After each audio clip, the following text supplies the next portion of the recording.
na nimekuwa pale kwa miaka 14 sasa.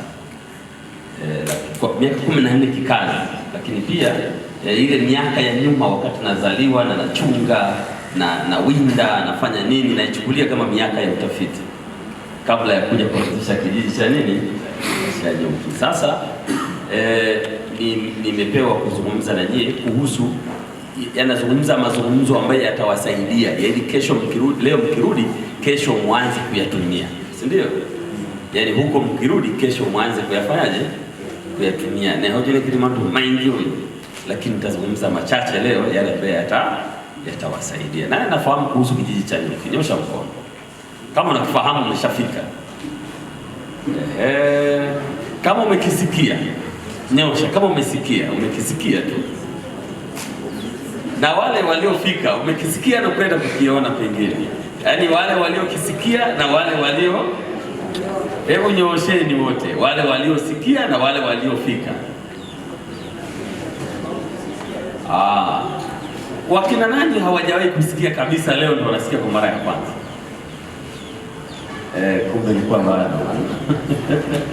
kumbe kuna watu bado hawajasikia kuhusu kijiji. Kwa hiyo hao ndio nazungumza nao mimi leo, pamoja na wale wengine ambao wameshafika kwenye kijiji cha nyuki na maeneo mengine. Sawa? Kwanza ieleweke kwamba wilaya ya Ikungi kwa 71% imefunikwa na misitu. Kwa 71% wilaya ya Ikungi imefunikwa na misitu, tofauti kidogo na manispaa ya Singida.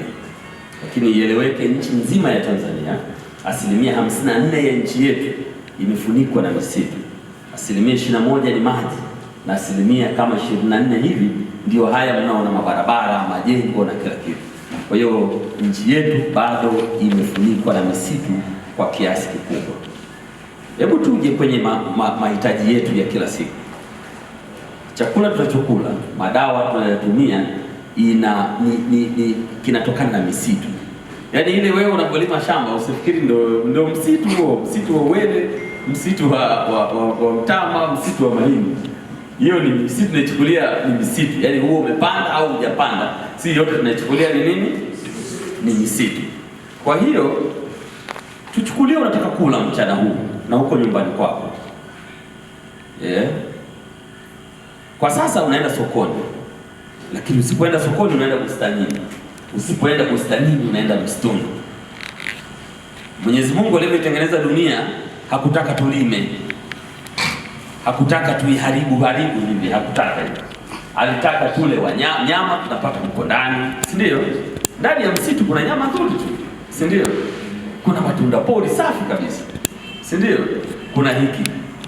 Kipi kilifanya binadamu aanze kufuga, achague baadhi ya wanyama walete nyumbani, achague baadhi ya mimea aanze kuilima, achague kwamba awe anakula nini? Ni kwa baada ya watu kupendelea vyakula vya aina fulani. Kwa mfano mahindi yanahitajika mengi, kwa hiyo ndio itabidi ilimwe mingi, lakini mihindi ilikuwepo lakini kidogo, si ndio? Kama hivi mimi nahitaji miombo sasa hivi. Kwenye eneo la Singida nahitaji miombo ipandwe mingi ndani ya miaka 10. Kwa hiyo nina magunia 80 ya miombo ambayo nimekusanya mbegu zake. Sasa ndio nataka nioteshe, alafu nioteshe sasa sehemu ambayo ilikuwa haipo. Mmenielewa? Kwa kile ambacho kinatakiwa sana ndio unakiongeza. Kwa mfano asali inaonekana mahitaji yaliyopo sasa hivi ni mara 10. Yaani kuna watu wengi sana huwa hawali asali kwa sababu hawajaiona. Hata wengine walipoona nimeweka moja hapa wameanza kumezea maji. Kwa sababu ana hela lakini haioni. Mmenielewa? Kwa hiyo maana yake mahitaji ya bidhaa ya asali ni mara 10 ya uzalishaji uliopo sasa. Kwa bado tunahitaji asali nyingi zaidi. Lakini asali pia haitengenezwi kama magari. Hakuna binadamu anayetengeneza asali Tanzania. Anayetengeneza asali nani? Nyuki. Sasa wale nyuki wanatakiwa kutunzwa ndio watoe hayo mazao. Umenielewa? Lakini chakula chao ni maua ya majani au ya miti mikubwa. Na maua ya majani yanachangia kwa 70% ya uzalishaji ukilinganisha na ile miti mikubwa. Kwa hiyo maana yake hohomea zile nini zile mpangwe yote zile za wakati wa mwezi wa tatu wa pili wa ngapi, hizo ndio zinachangia zaidi. Sasa hapo nilikuwa tunaangalia hali kwa ujumla, hali ya Singida ilivyo. Jua mara nyingi linachomoza saa 12, lakini linazama saa 12 pia mwishoni, si ndio? Sasa kuna wakati nilikuwa Finland, jua halionekani kabisa, siku nzima imepita halionekani. Kuna wakati linakuja kuonekana saa moja tu laharia, yaani linatoka saa moja linaenani saa moja. Kuna wakati wanaishi giza kama siku 15 20. Kuna wakati ni jua tu. Kwa hiyo hali ya mawio na machweo haiko vizuri. Lakini nilienda Misri, niliwahi kusoma chuo kimoja huko Misri na chuo kingine nilisoma huko Israel. Wakati niko kule nafanya shughuli za nyuki, na bahati nzuri nilikuwa nasoma hizi shughuli za nyuki. Jua ni kubwa sana, 40% nini hizo, sio asilimia, centigrade 40, 42 mpaka 48 zinafika. Kwa hiyo masega yanayeyuka ndani ya mizinga, nyuki wanakufa. Itabidi waagize makundi ya nyuki kutoka msimu ule ukipita, wanaagiza tena na mandege kutoka eneo lingine wanaleta pale Dubai. Sasa mizinga wanaotengeneza kule itabidi waifungie kifaa ambacho kinafanya joto la kwenye mzinga liwe sawa hata kama joto la nje limebadilika. Kwa wanafunga vitu vinaitwa thermostat, ambapo joto wakiseti, kwa mfano kama hii AC, si ndio? Wakiseti kwamba iwe 30 basi iwe 30.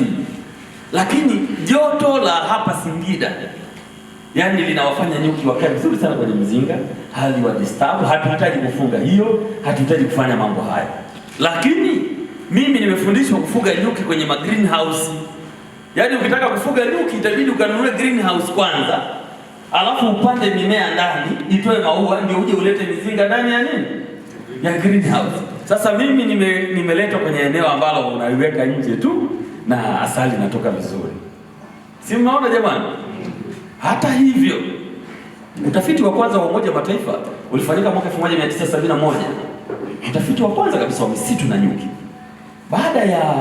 Baada ya huyo mtafiti kufanya utafiti wa aina hiyo, alipendekeza eneo hili la Singida na Tabora kwamba ndio eneo la nyuki nchini Tanzania.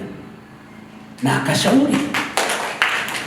akashauri kijengwe kituo cha mafunzo cha nini? Cha mafunzo cha nyuki. Kilijengwa chuo cha nyuki Tabora, pale Tabora mjini pale. Sawa sawa. Baada ya hapo, ilipokuwa inaanzishwa sera ya ufugaji wa nyuki Tanzania mwaka 1998, na huko ilitokana na tafiti za nyuma zaidi, waliona kwamba vituo vya utafiti na vya kuja kutathmini mambo ya ufugaji nyuki Tanzania 5 vianzishwe. Katika vituo hivyo vilivyoanzishwa ilikuwa ni Kibondo, Handeni, Agondi, Manyonge, Singida, si ndio? Kule Handeni na sijui Bukombe na matano tu, ambayo baada ya miaka 40 ilibidi vikabidhiwe, viondolewe serikali kuu vipelekwe kwenye wakala wa huduma za misitu ambaye alianzishwa mwaka 2013. Bahati nzuri mwenyekiti wa bodi ya kuanzisha huyu wakala wa huduma za misitu Tanzania alikuwa ni mtu wa Singida, Ilongero pale, Juma Shabani Mgogo.